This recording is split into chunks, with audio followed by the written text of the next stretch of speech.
Hello, and welcome to the Flowering She Rose Budcast. My name is Anna, or for the purpose of this podcast, Anahita, bearer of roses. I'm here to bridge plant and human consciousness as we gather in this virtual garden and explore how plants can help us awaken our feminine essence. It's my prayer that these personal stories, transmissions, and medicine music may remind you of the sacredness of this magical life and the power that lies in your intuitive nature. Hi, you. Welcome to episode 11. I'm so glad you're here. Let's face it, if you consider yourself spiritual, it is quite easy to get on the bypassy train and to think more about ascended masters than perhaps the food we eat or the land that we live on. As humans, we are made of the stars and we are made of this earth. And I believe that humanity's awakening process is really a journey of bringing back Eden by remembering how not only to live in a regenerative symbiotic relationship with all of life, but to bless this earth that we call our home by cultivating even more beauty, by actually adding, as the gardener would add to the diversity of the wilderness. And in today's episode, my guest Sena Maria and I explore how we can get to that place by remembering the magic in the mundane and alchemizing spirit into form. It's a topic that is really at the heart and core of my mission on earth here, you could say. Before we dive in, I just wanted to let you all know that I've now added a monthly giveaway to my Patreon page, where all patrons starting at the rose petal level, so starting at $1 a month, will be automatically entered to win a Flowering She reading every month. And I'm going to announce the winner a few days away from now, so there's still time to sign up and support the show in the process. I'm so grateful for everybody who's messaged me, everybody who's joined the Patreon. It's truly what makes this work worthwhile. In the very end of this show, in the last 10 minutes or so, the recording makes me sound a little bit choppy. I was not over-editing. It's just that somehow my voice didn't register properly, but it's still totally easy to listen and understand. But I just wanted to give you a heads up.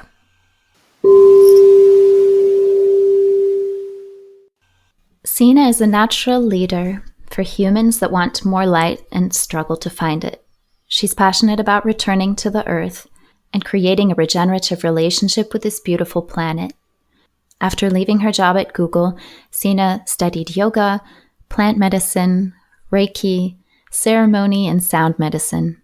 And she now teaches about cacao and earth stewardship for a ceremonial cacao company. She lives in Northern California and loves singing, dancing, learning, yoga, morning cacao prayers, and creating with her beloved. Welcome, Sena. I'm really glad to have you here. Hi, I'm so happy to be here. So excited. I love following all that you share on Instagram. And in the past months, you've been up to creating some new offerings that we'll be talking about today that are really an integration of so much of your path. Mm-hmm. So your current project is called The Medicine of Being Human Community. Mm-hmm. Maybe you could share what led you to co-create this community and what is the medicine of being human? Yeah, such a good question. Something that I'm continually discovering.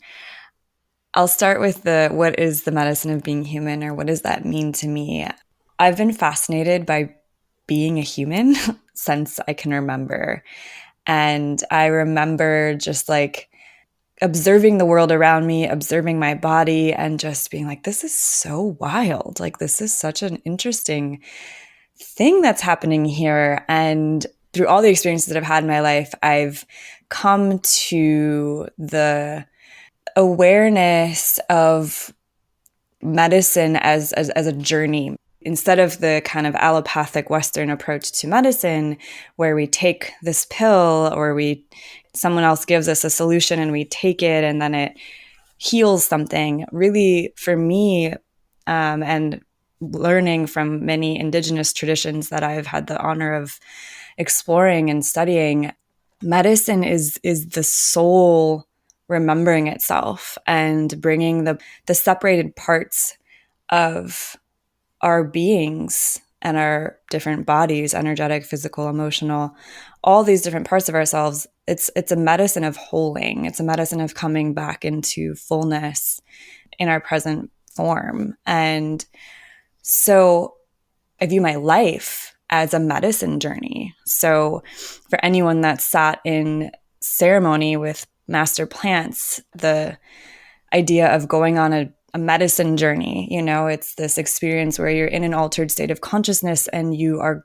just going on a journey. It's like you're on a scavenger hunt. It's like you are in this exploration and learning, and everything has meaning and everything has intention and everything is symbolic. And that's how I've come to view my normal life. It's like this whole experience is a journey. Every challenge that I have is an opportunity for me to receive some medicine that I need.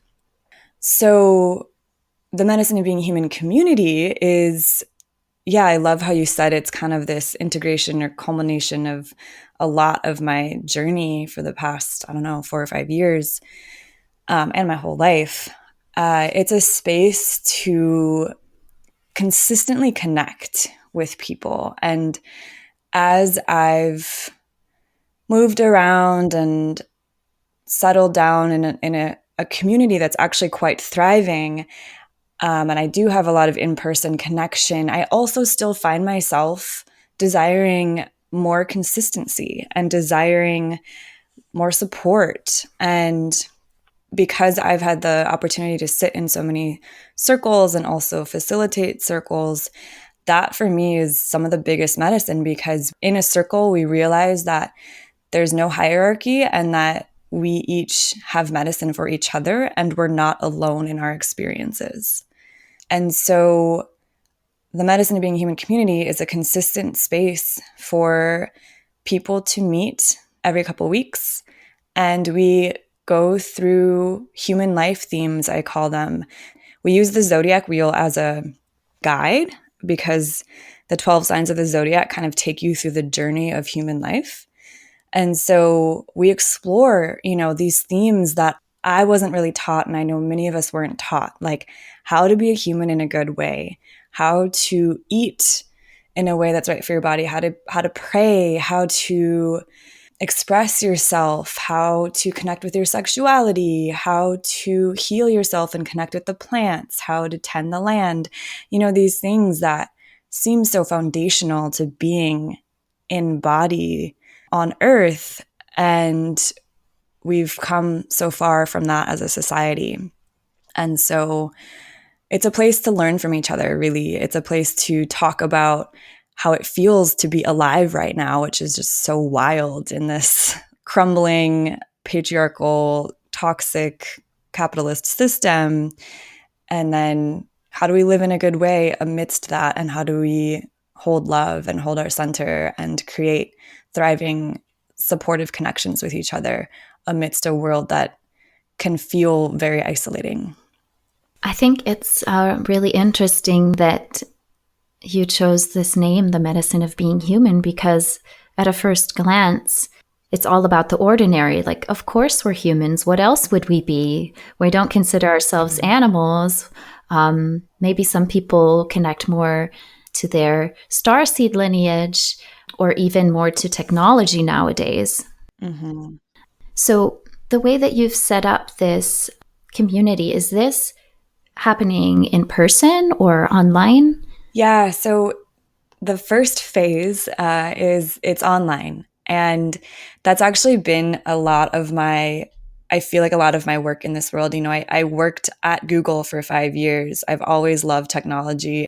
And when I was heartstorming this medicine of being human community, the feedback I got from people was like, this sounds so amazing. And I want this in person. Like, I don't want to be on my computer. I may still be interested in doing that, but my preference is in person. And I totally agree and understand that. And through my journey and through the community that I've connected with on Instagram, I mean, this recording is happening because of Instagram, and I've really seen the power of using technology to connect to a more global family. And that being said, the cool thing, I'm using this platform called Mighty Networks, and there's a feature where you can list your physical location. And then you can actually look through the members and see where people are. And so my vision for this is like, as it continues to grow, it could ripple out and people could create in-person gatherings and just like let it kind of evolve into this merging of the digital and real life connection. Yeah, so like the online world supporting the creation of offline communities. Mm-hmm. I've been thinking and reading a bit about this almost like false sense of connection and community that many of us are faced with, where in today's day and age, we have more friends than ever on Facebook, and we're constantly somehow chatting with people on our phones or through social media. And yet so many people feel more isolated than ever. Mm-hmm. How do you personally balance the online and offline community in your life? Because like you said, there's benefits to both spaces. For me personally, I'm more of an introvert in that I recharge when I'm alone. And because of that, I can tend to be a little more isolated. I'll kind of be more of a homebody, which is great. And this is one of the reasons that the consistency element for this community and just in my life is so helpful, because it just helps me show up. For example, I actually reached out to a friend yesterday and was like, hey, do you want to go on a walk every Tuesday together? And I just find that life will just kind of cruise by and I'll be like, wow, I haven't really walked or hiked outside, and that's really important to me. Or I haven't dropped in with a friend in person this week. And for me, the way that my system works, like having consistency will really help me get in the groove of that. And so also things like ecstatic dance, that's every week. And so that's on my radar of like, this is a place where I can go and be in community and connect. And really what's most important for me and what I've seen is the most supportive and healing for the people that have resonated with my work is just this feeling of safety. For me, there's like this need for really getting more time with a group of people. And this is why like retreats are so sweet. And that's another reason that this consistent community, it's like we get to really know each other. And then there's this safety that's created. And that feels really important to me.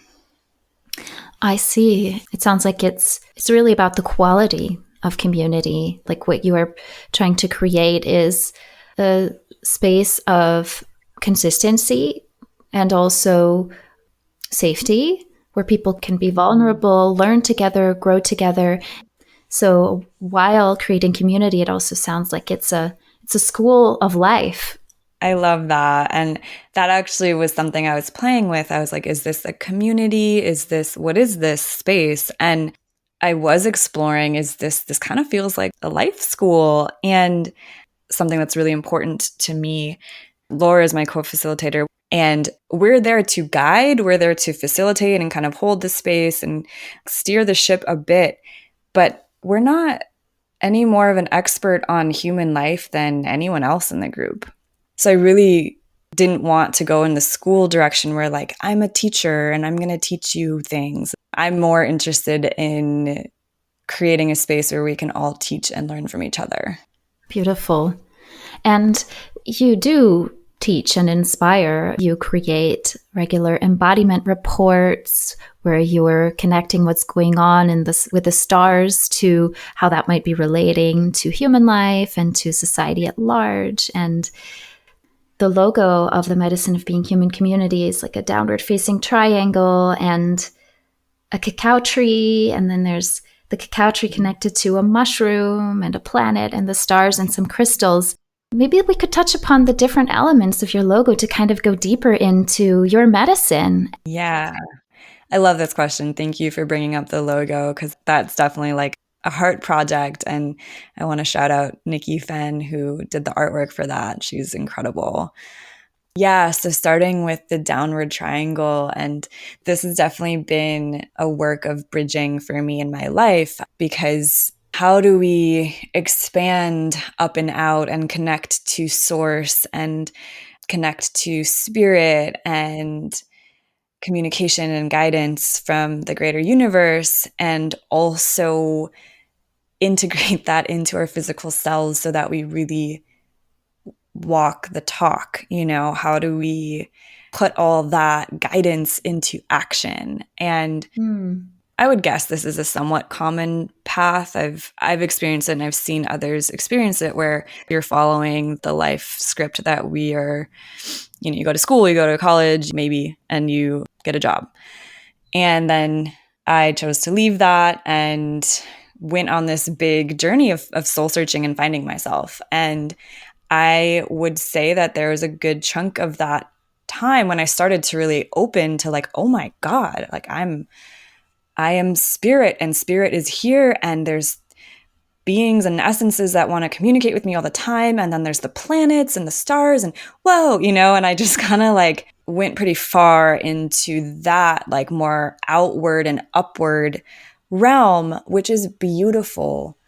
And there's a lot of bypassing that can happen. There's a risk of that.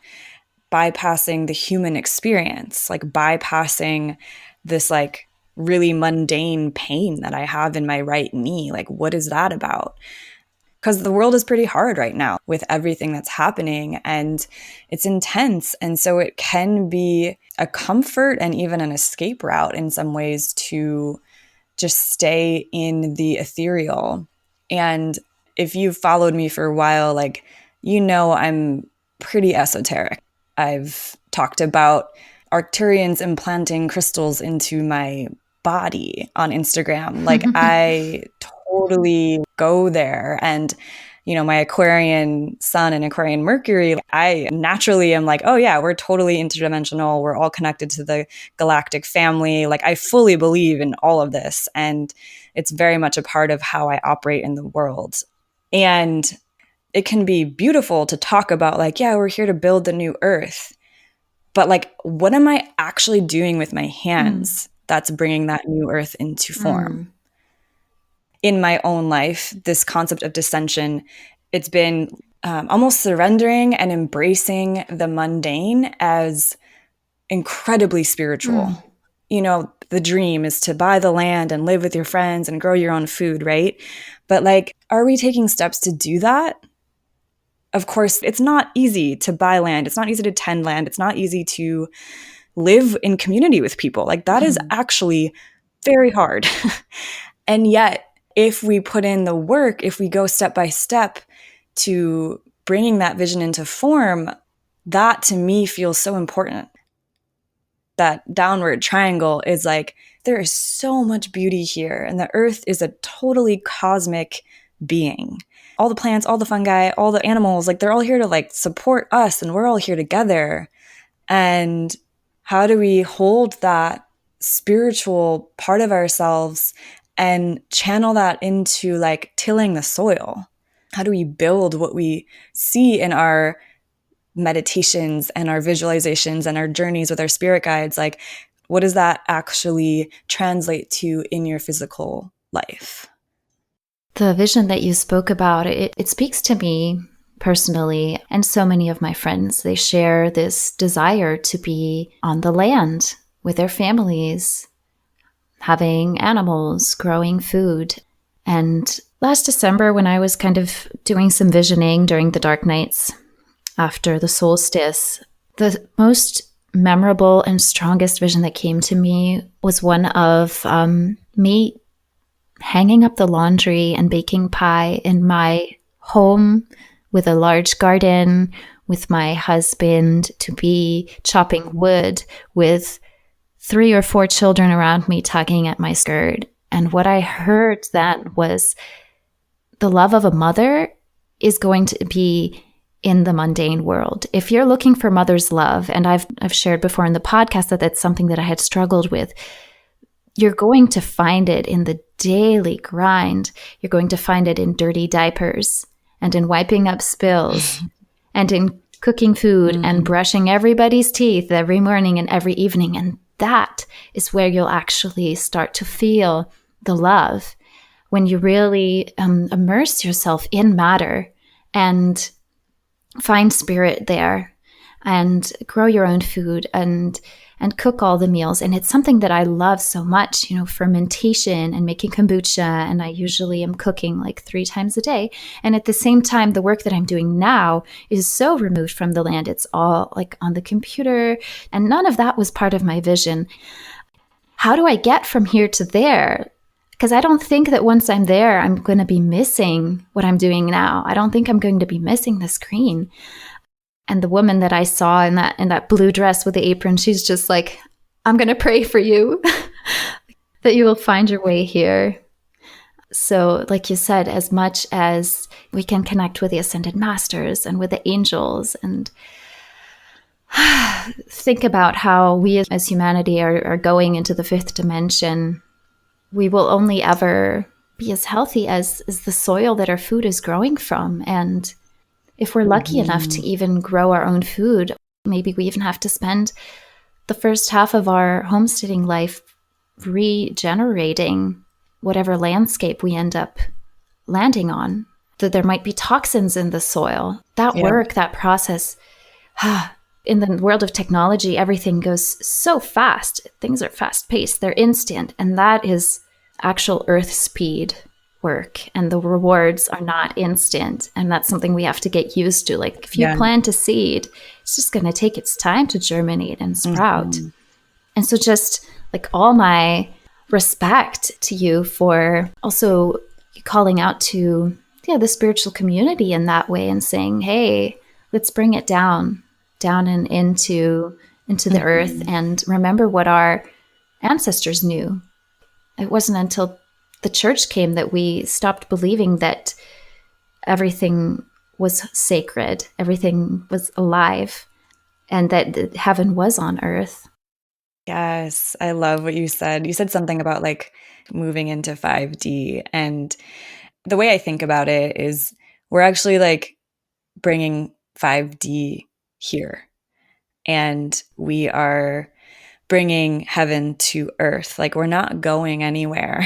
And when we talk about 3D or 5D, we're really just talking about a frequency that we're holding.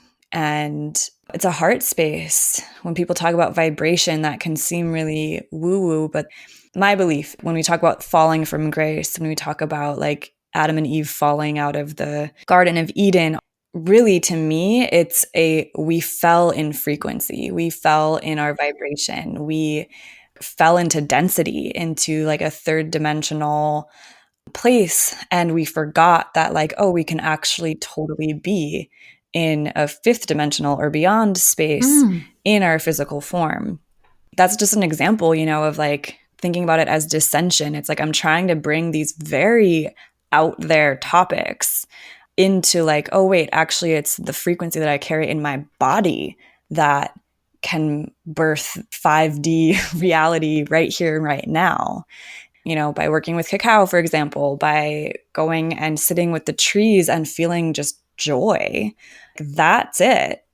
And like the more that we can cultivate joy in the mundane, I love your vision and I really resonate with that because I just bought a house. It's a huge fixer upper and it's on almost 3 acres. And like we bought it because there's visions of what we're going to create on this land. And I love working. I love being on my computer. I love being on Instagram. I love creating in the virtual realm.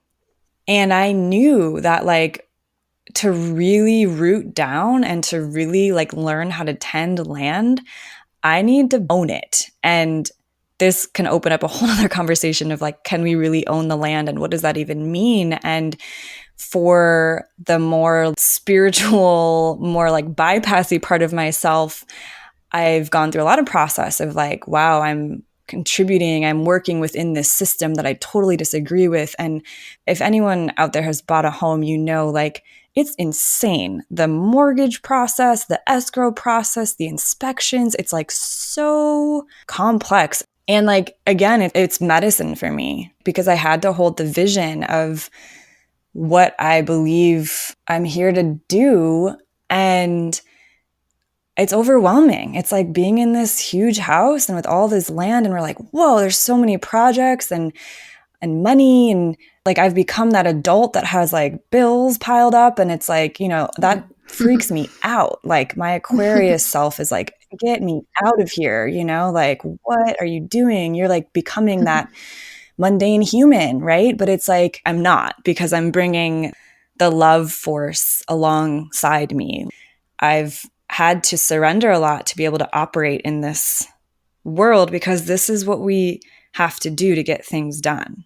You know, I did my years of like, I'm going to nomad and I'm just going to like live outside of the system. And I did that. I loved it. It's medicinal for those that are in that stage of their life, like full support. And there's a time where it's like the heroine's journey. We bring the medicine home and we share it with our communities and we like learn how to build our own roots.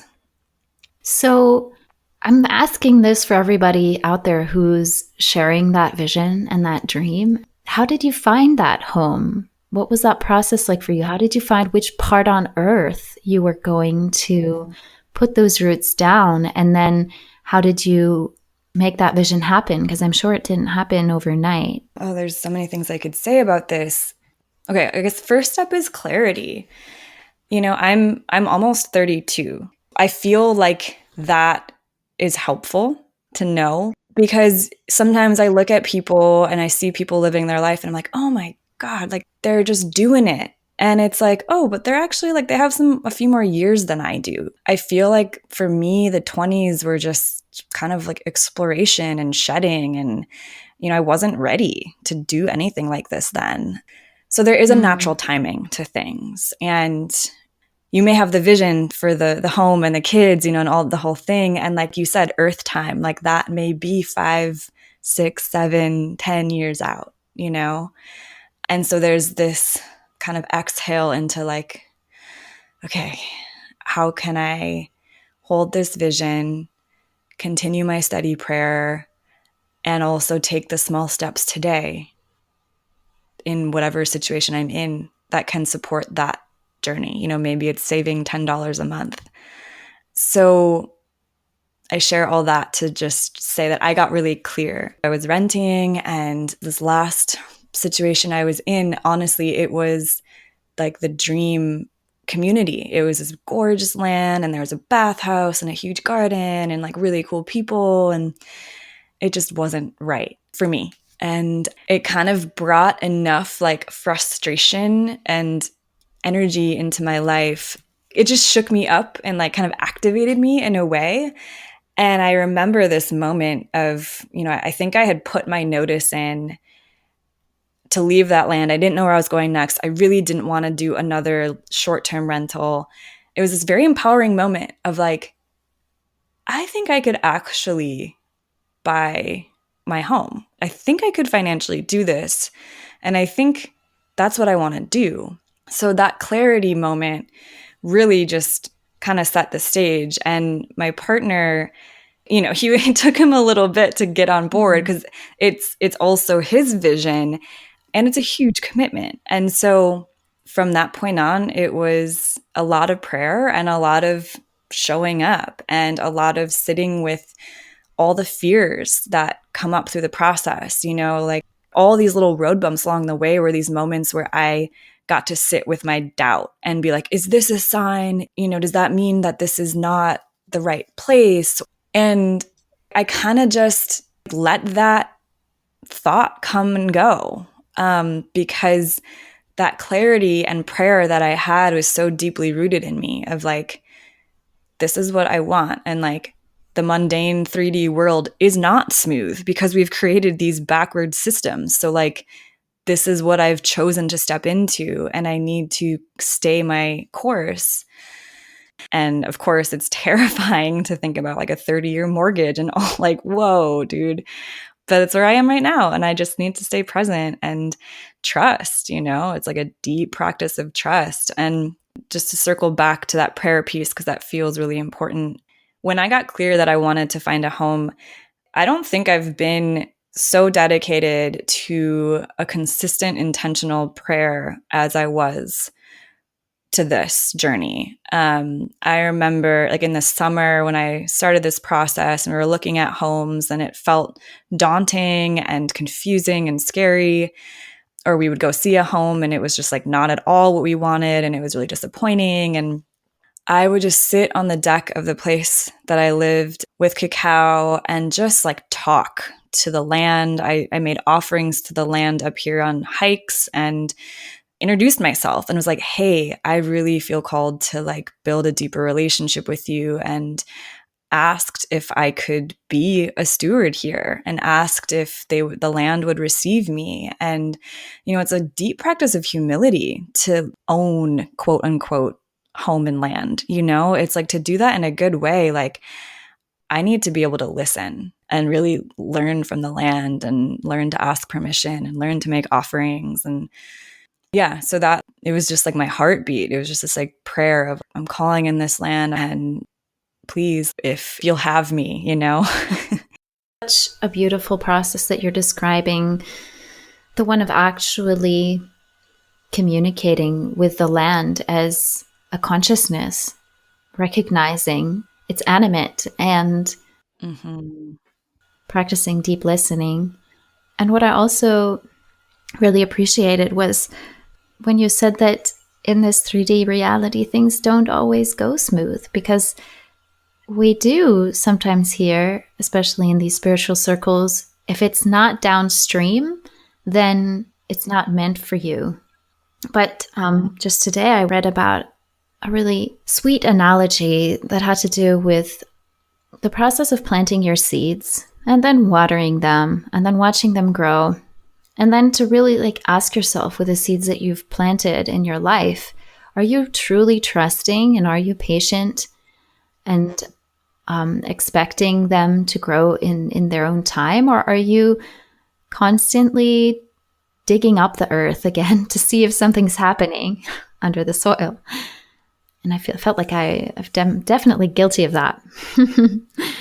Yes, I love this. I mean, me too. And I think a lot of what you said about timing and with the fast pace of the internet and phones and connectivity, it's hard to be patient. It's hard to wait. And there's something that feels really important to me. It's like there's a balance between listening to the guidance, observing what's flowing and what's not, and also following and trusting yourself, because ultimately we have to show up for our life. And if something isn't flowing, it's how we're interpreting it. Like we're the ones that are like, this is flowing or this is not flowing. It's going through our internal judgment system of what flow is. And so I think this is something that is a slippery slope in spiritual communities where it's the same thing as giving our power away to a authority figure in a way, but we give our power away to like universal guidance, quote unquote. And I don't mean to say like spirit does guide, and I'm learning how to communicate this because it's complex, but we are spirit. Like when we're standing on our 2 feet, rooted into the earth, connected to the sun, like fully embodied in these powerful human forms, like that is spirit. I've gone through these phases of just like, universe, tell me what to do. And it's like, well, what do you feel? Like, what do you really want? And trust that and follow that. And you're going to go through moments of quote unquote failure.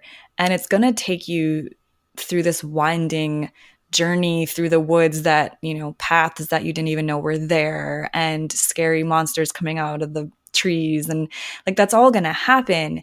But if you stay the course and keep following that vision, like, you're going to look behind you at some point and be like, wow, I actually made it here. Like, this is what I've wanted to create. And I stuck with it. Yes. I've realized that whenever I ask the question, Spirit, am I meant to be serving in this way, or am I meant to be doing that? That it's me basically giving my power away to Spirit. And it's actually, whenever I hear myself asking that, it's an invitation to come back into my midline and into my center even deeper. And it's like a symptom of me not being in my center. And every time I'm like wanting to draw oracle cards to get the answer from an outer reflection. I mean, oracle cards are a wonderful tool, but I've noticed that my tendency to like overuse them is just a lack of being in that grounded, rooted place.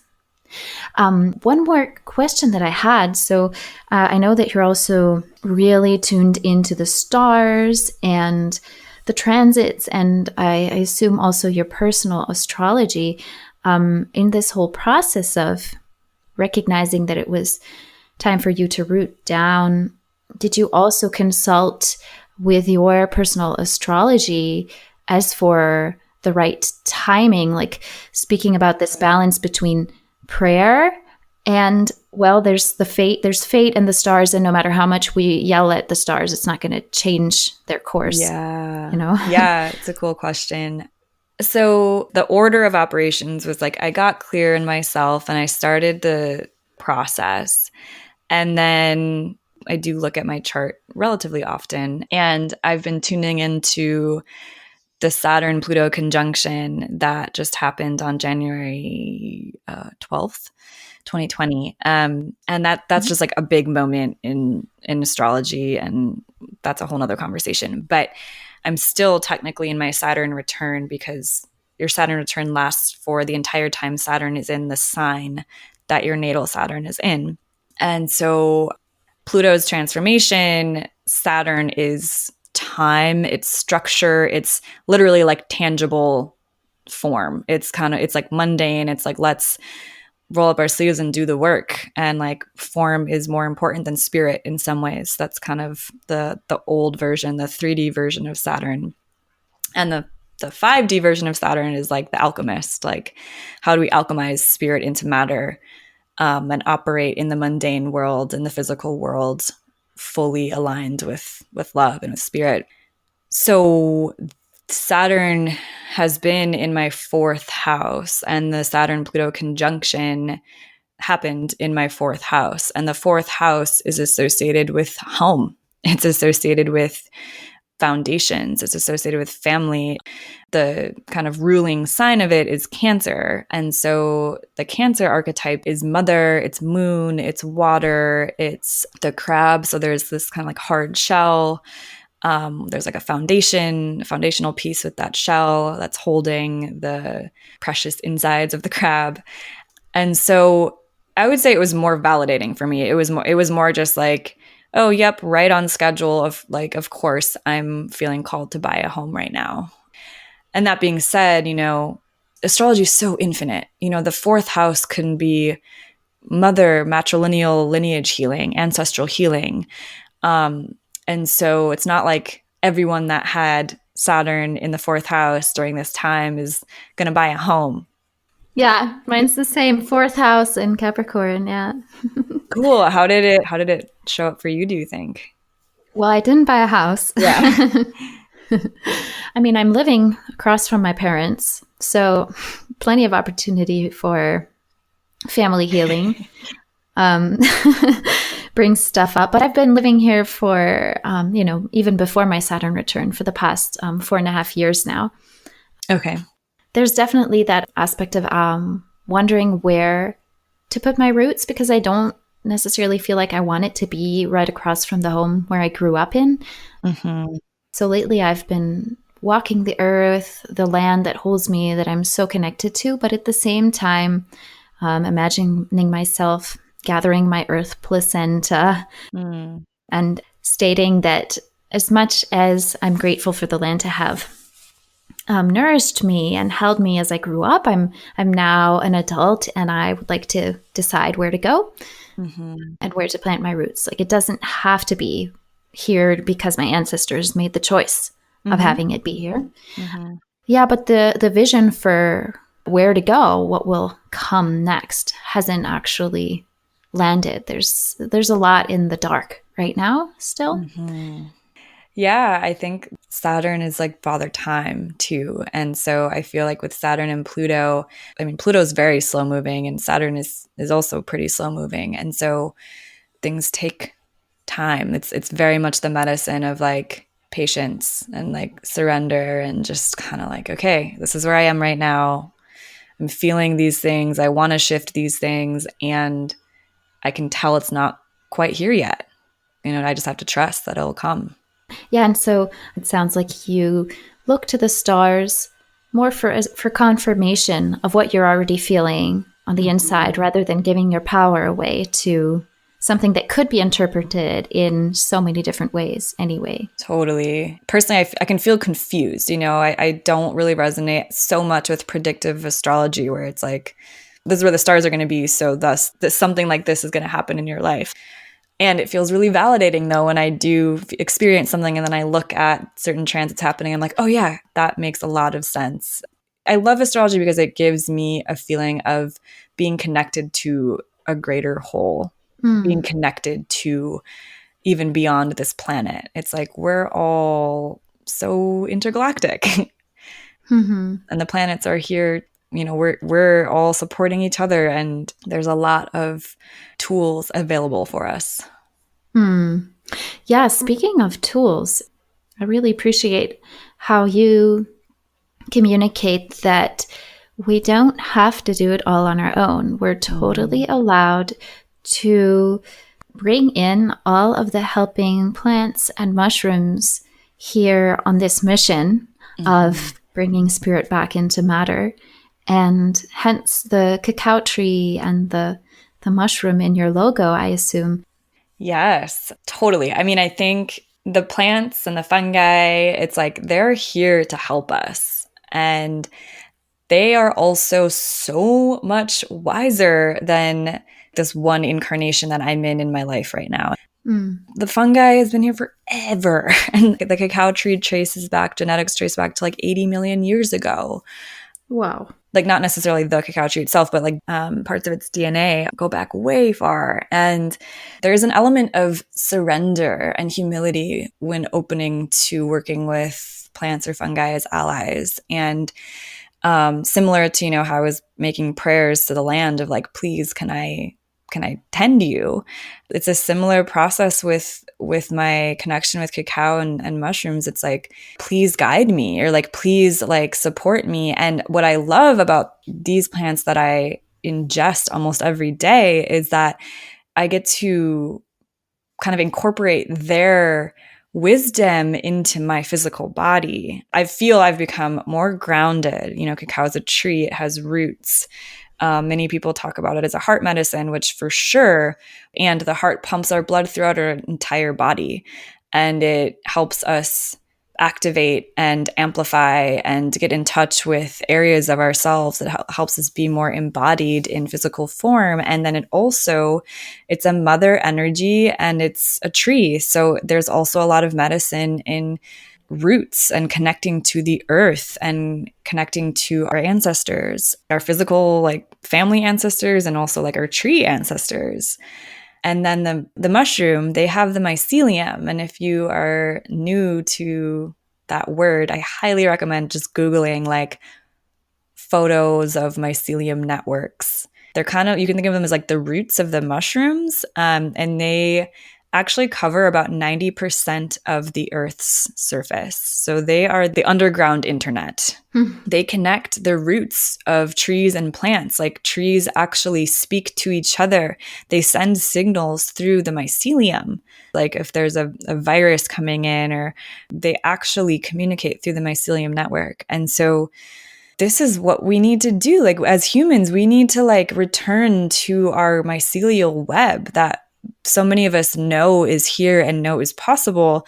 And yet the constructs that we've created, the conditioning that we've grown up with makes it really hard to just like show up in community or to support each other sometimes. We just have a lot of communication stuff to learn and a lot of personal healing and trauma to deal with. So these two allies of mine are just like so supportive for my own healing and embodiment, and then for helping connect to this greater web that we're all a part of. Yes. It's just magical. Yeah, we actually have 2 episodes. One is episode 6 that's all about the magic of mushrooms and the mycelial network and their teachings. And episode 10 is about cacao. Mm-hmm. I think, like you said, they're such big allies that it makes sense to have an entire episode devoted to them. And we could have recorded an entire episode about each of them, you and I as well, because every person's experience brings something new to the table as well. Right. Yeah. One thing I do want to just like add in is there is something to combining the two. There is something powerful and feels very ancient and feels, if this resonates with you, it feels worth exploring. Like in my own personal practice, I do a microdosing protocol with lion's mane and psilocybin.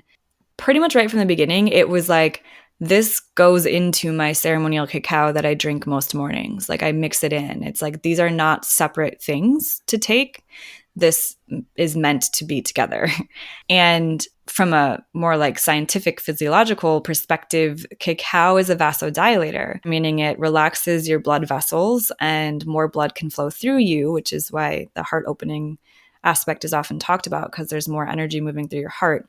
And it's got roughly 50% saturated fat. It's roughly 50% cacao butter, which is a really high quality saturated fat.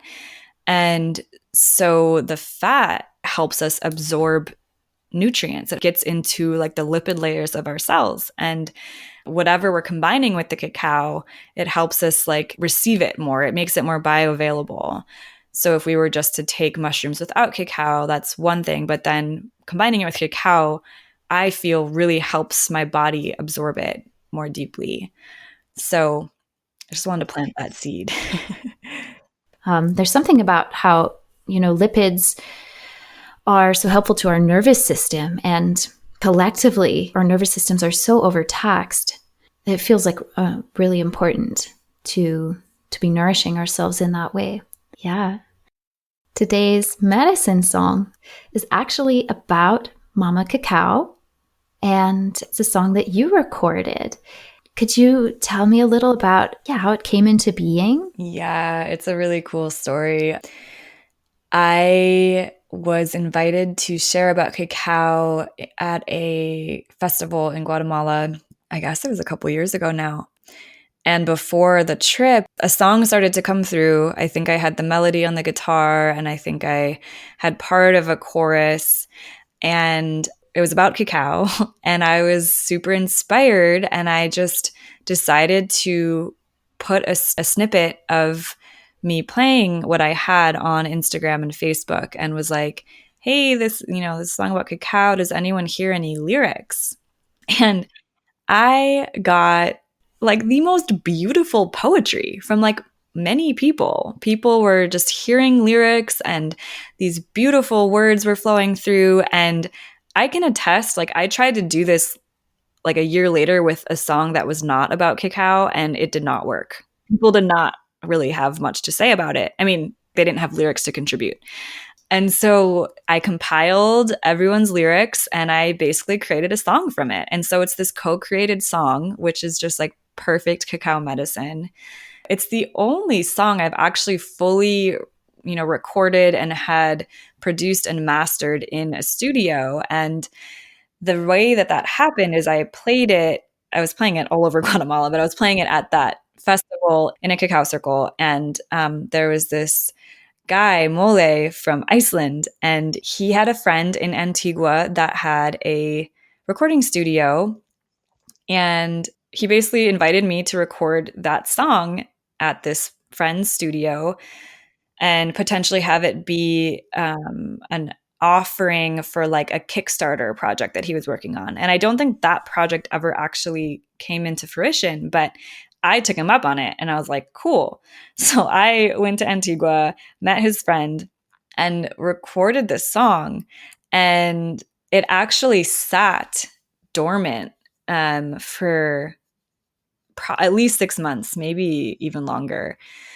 So, I recorded it, but then there's a whole process where they need to mix it and master it, and that is an investment in money. And I don't know, I just kind of like let it be there.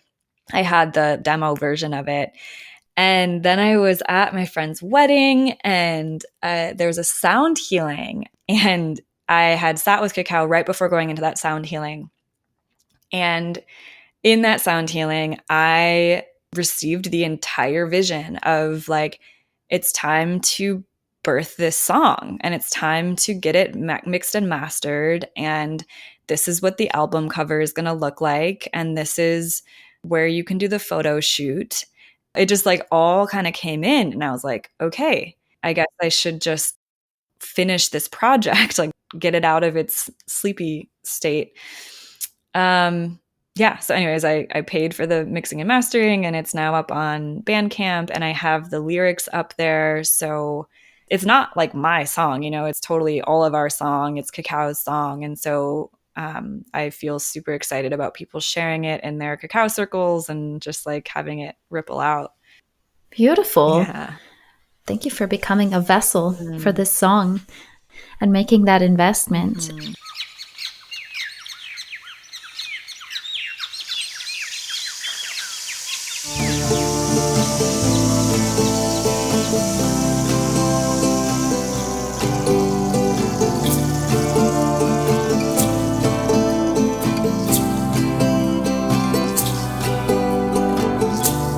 Mama Cacao, I feel so close to you.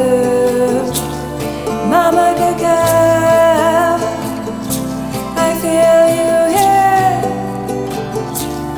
Mama Cacao, help me to release my fear and all that's unclear, so that I may be fully here. May there be love, may there be light, may we each join in the fight. Guided by the 7 stars, help us remember who we are. May there be love, may there be light, may we each join in the fight. Guided by the central sun, help us remember we are one.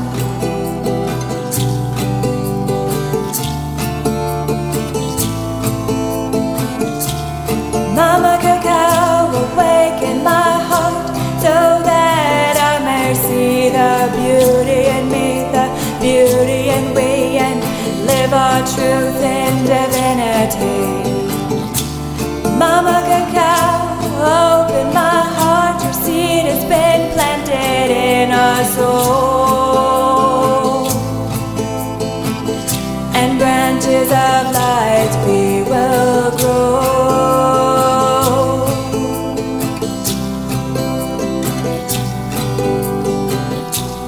May there be love, may there be light, may we each join in the fight. Guided by the 7 stars, help us remember who we are. May there be love, may there be light, may we each join in the fight. Guided by the central sun, help us remember we are one.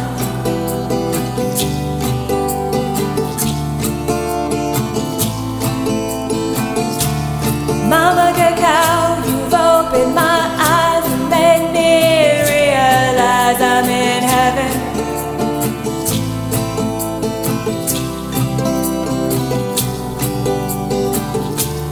Mama Cacao, flow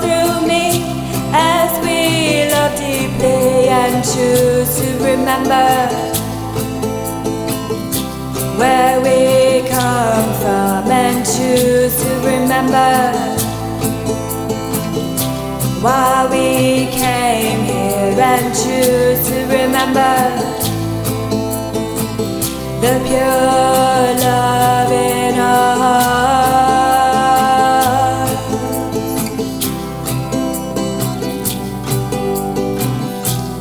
May there be love, may there be light, may we each join in the fight. Guided by the seven stars, help us remember who we are. May there be love, may there be light, may we each join in the fight. Guided by the central sun, help us remember we are one.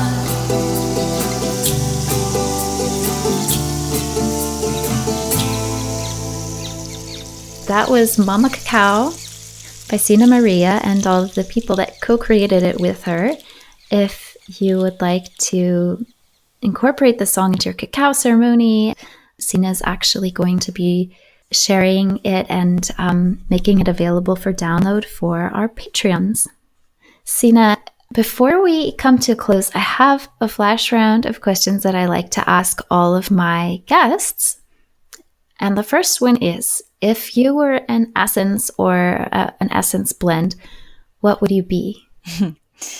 Ooh, I would be a rainbow crystal kitten jaguar cacao tree mushroom.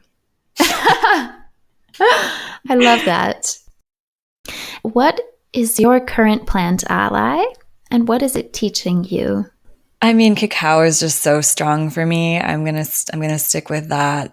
What it's teaching me is how to show up for the mundane feeling things in my life with love and with a connection to the greater picture, holding the greater picture in my heart as I'm creating things that could feel really boring or, kind of like a drudge. Yeah, I feel that with cacao.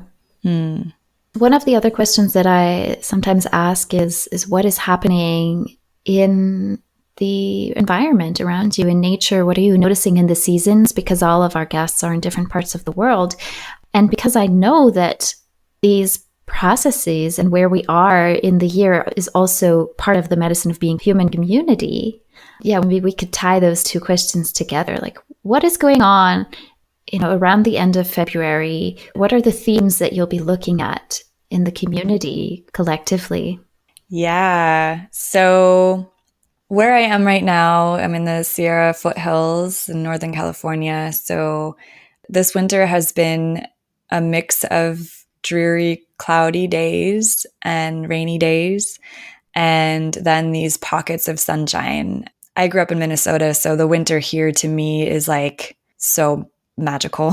Like, it's just really nice. I still feel the kind of womb and inward slow pace of winter, and I also get to have some sun rays shining down. So I'm really grateful for that. And yeah, so in February, it's really Aquarius and Pisces are the realms that we are working within in the Medicine of Being Human community. So Aquarius represents winter. It's a fixed sign, and it is the water bearer. So there's a focus on the water element as well as air. So Aquarius is kind of bridging in that way. And we're focusing on community building and like, how do we create a strong community in the Medicine of Being Human community? And how do we also ripple out into creating communities in our physical places or in other online spaces? And then Pisces, so the end of February and into March, this is the last sign of the zodiac. And so really, from a big picture perspective, we're kind of actually closing out the year with Aquarius and Pisces. If we're looking at the zodiac calendar, the new year starts in Aries, which is more mid to late March. And that coincides with the planting calendar. So that's like when spring's starting to happen and we're starting to plant our gardens. And it makes more sense to me than our Gregorian calendar in so many ways. So yeah, there's an energy of community and supporting each other through the winter months. And then closing out the year with Pisces, which is the mystic, the intuitive. We'll be talking about emotional ninja tactics and how to tap into the subconscious, and also how to work with the Piscean tendency to merge and the medicine of that, and also like how to create clear boundaries in that. Yeah, so much more, but I'll leave it at that. Yeah, so really useful stuff that we can call upon for our human body spaceships when we're navigating relationships. And so for everybody out there that's interested in learning more about your offering, where can they find out more about you and the Medicine of Being Human community? Yeah, medicineofbeinghuman.com is the main space where you can see all the details. And you can also follow me on Instagram. It's at Sena _Maria. And I also share my embodiment reports on Instagram, and I do an email as well. So yeah, I would love to connect with anyone that's feeling the call. Feel free to reach out and DM me anytime. I love meeting new people, so I'm here. Yay.